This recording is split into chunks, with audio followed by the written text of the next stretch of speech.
অনেকেই বলেন মুরগির মাংসের ঝোল ঠিক সেইরাম খেতে হয় না, একবার এইরকম ভাবে বানিয়ে দেখবেন, আঙুল চেটে খাবে। অনেকের বাড়িতেই দশহরা পুজোর দিন সকালবেলায় চিড়ে মুরগি বা লুচি তরকারি খেয়ে রাত্রিরে কিন্তু মাংস ভাত খাওয়ার নিয়ম আছে। আমাদের বাড়িতে রাত্রিবেলা মাংস খাওয়ার নিয়ম আছে। সকালবেলা লুচি তরকারি বা ফল আর যেমন খায়, আর রাত্রিবেলায় মাংস আর ভাত খেতে হবে। এখন বাজে সকাল ৮টা, আর তাতেই এখানে পুজো দেবার লাইন পড়ে গেছে। তবে এবারে একটা নতুন জিনিস দেখলাম, পুজো শেষে সবাইকে একটা মিষ্টি দইয়ের কাপ দেওয়া হচ্ছে।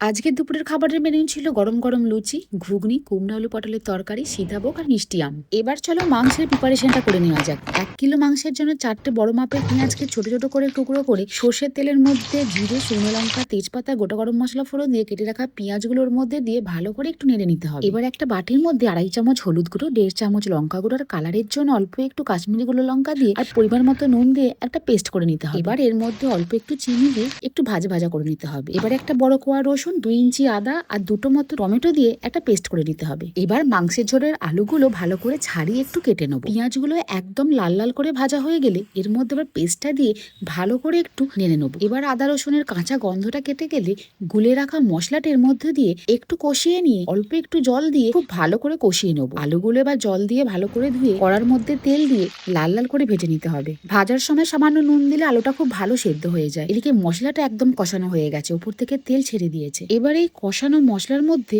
গরম গরম ভাজা আলুগুলো এর মধ্যে দিয়ে দেবো। এবার আলুগুলো এই মশলার মধ্যে দিয়ে একটু কষিয়ে নিতে হবে। তারপর এর মধ্যে দিয়ে দেবো আগে থেকে ভালো করে ধুয়ে রাখা চিকেনটা। এবার চিকেনটা দেওয়ার পর পুরো মশলাটাকে ভালো করে একটু কষিয়ে নিতে হবে। এবার গ্যাসের ফ্লেমটা লো করে 5 থেকে 7 মিনিট মতন থালা চাপা দিয়ে রেখে দিয়েছিলাম, আর এতে চিকেন থেকে সব জল বেরিয়ে গেছিল। এবার চিকেনটা একটু ভালো করে নেড়ে নিয়ে আবারও একটু নাড়াচাড়া করে নিয়ে এর মধ্যে একদম কষকষে গরম জল ঢেলে দিতে হবে। এবার ফুট ধরে গেলে মিডিয়াম ফ্লেমে একটা থালা চাপা দিয়ে চিকেনটা যতক্ষণ না নরম হয় ততক্ষণ একটু রান্না করে নিতে হবে। চিকেনটা এখন একদম নরম হয়ে গেছে, এবার নামিয়ে নেবো।